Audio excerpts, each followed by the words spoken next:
Aujourd'hui, pour le daily, j'essaie de vous parler du biomimétisme, donc de la notion de biomimétisme et comment il peut être appliqué dans le design. Donc, pour faire court en question, comment la nature peut nous inciter à l'innovation.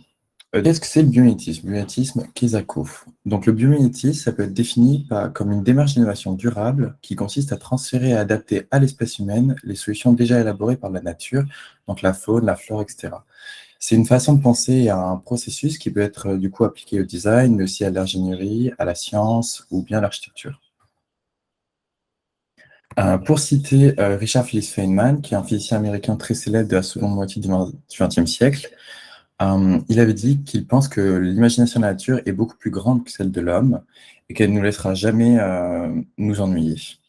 Donc, à droite, ici, on peut voir quelques exemples pour donner une petite introduction sur le biomimétisme, comme en architecture, un toit qui est inspiré par les écailles du pangolin, la façon dont les cartons sont aujourd'hui réfléchis comme les hexagones, si je ne me trompe pas, d'une ruche, et le scratch ou le velcro que je présenterai un peu plus tard.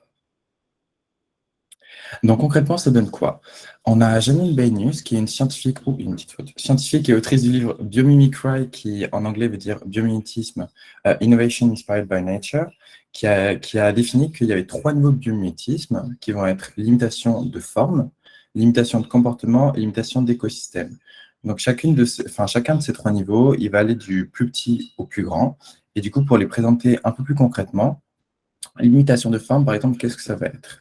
Donc, pour donner un exemple, limitation de forme, ça va être littéralement s'inspirer de la forme d'un objet, du coup, de la faune, de la flore qu'on trouve dans la nature, afin d'avoir des solutions innovantes. Donc, aujourd'hui, par exemple, on arrive à créer des surfaces totalement imperméables.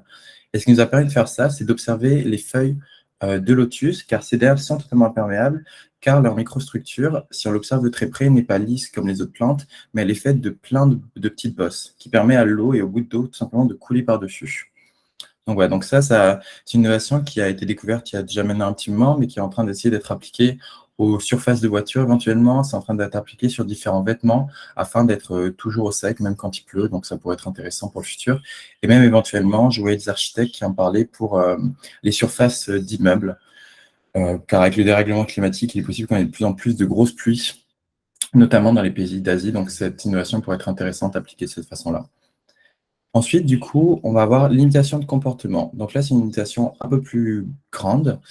Et pour donner un exemple concret, ce qui est en train de se passer, c'est qu'il y a beaucoup de recherches qui sont conduites actuellement sur l'inspiration sur la façon dont les fourmis communiquent entre elles. Parce que lorsqu'on regarde des fourmis marcher en groupe, elles se cognent jamais entre elles, elles suivent un tracé très spécifique. Et du coup, il y a beaucoup de scientifiques et d'ingénieurs qui sont en train de réfléchir à comment on pourrait adapter cette façon dont les fourmis communiquent entre elles afin de faire conduire les voitures autonomes des villes de demain sans qu'il y ait d'accidents et sans qu'elles rentrent les unes dans les autres. Donc voilà, donc ça c'est une autre réflexion qui est en cours. Et enfin, on va avoir l'imitation d'écosystème. Donc là, ça va être quelque chose de beaucoup plus général. Donc, cette imitation d'écosystème, ce serait s'inspirer de la manière dont les écosystèmes vivants vont produire un minimum de déchets afin d'arriver vers des économies du coup de plus en plus circulaires. Donc, ce qu'on appelle une économie circulaire, et si on veut l'appliquer au design, ce serait concrètement réussir à créer des produits qui sont toujours dans une chaîne d'utilisation ou de réutilisation.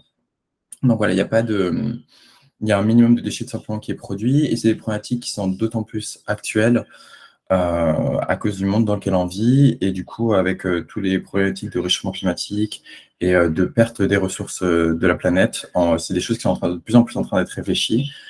Donc voilà, c'est très utopiste, mais il y a des architectes qui sont aussi en train d'explorer comment les villes de demain pourraient être constamment en train d'utiliser leurs propres énergies. Mais du coup, ça demanderait de revoir totalement nos villes, vu qu'elles ne sont pas du tout construites de cette manière-là.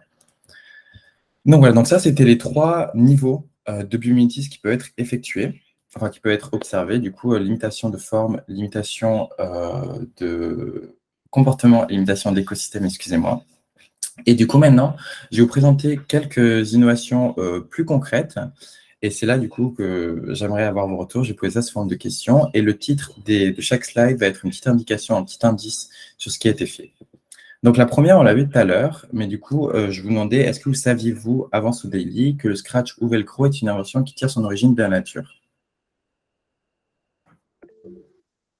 Oui, Ok, d'accord. Et tu as une idée de quoi c'est tiré? des plantes. Des plantes, ouais. Des fruits. Ils disent des plantes. C'est une plante qui s'accrochait des plantes. Ok, mais en effet, le scratch ou velcro, il tire son inspiration des fruits de bardane qui possèdent des petits crochets afin de faciliter dans la nature la dispersion, excusez-moi, de leurs graines. Et du coup, cette invention, le scratch ou velcro, ça date des années 40 et c'était un scientifique suisse qui faisait une balade, enfin une randonnée en montagne et du coup qui a vu tous ces fruits qui s'accrochaient à lui et qui s'est demandé comment on pouvait l'appliquer tout simplement à une innovation. La deuxième, ce serait une baleine super aérodynamique. Donc, là, ma question, c'est selon vous, qu'a bien pu inspirer les bosses sur les ailerons de baleine à bosse?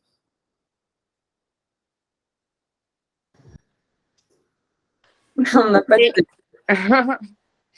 Ok. Bah alors, tout simplement, ce qui s'est passé, c'est qu'il y a c'était il y a une dizaine d'années que cette innovation a été découverte. Les scientifiques se sont demandé, et les biologistes, pourquoi les baleines à bosse, elles peuvent être aussi rapides, elles peuvent faire des pics jusqu'à 25 km par heure dans l'eau, mais également comment elles peuvent être aussi agiles. Les baleines à bosse, elles sautent énormément, elles arrivent à sauter complètement de l'eau, elles arrivent à se repositionner très facilement en l'air.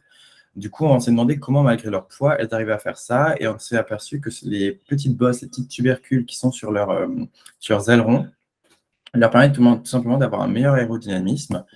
Du coup, en s'inspirant de ça, il y a des scientifiques et des ingénieurs qui ont développé des hélices d'éoliennes, mais enfin tout simplement un système d'hélices qui peut être appliqué à des éoliennes ou à d'autres machines à turbines, qui vont améliorer le rendement de 25%, là on parle d'éoliennes à bas vent, et de 40% dans le vent puissant, tout simplement parce que ça fait moins de résistance avec l'air, et l'air passe beaucoup plus facilement entre toutes ces petites tubercules, si je peux appeler ça, irréguliers sur l'hélice. Et du coup, ma dernière question, c'est sûrement un des cas les plus célèbres de biomimétisme, ou un des cas dont c'est qui est le plus souvent utilisé, c'est mais il vole ce train. Donc, ce serait pour vous demander, est-ce que vous connaissez l'histoire du Shinkansen, qui est le système de train grande vitesse du Japon? Non.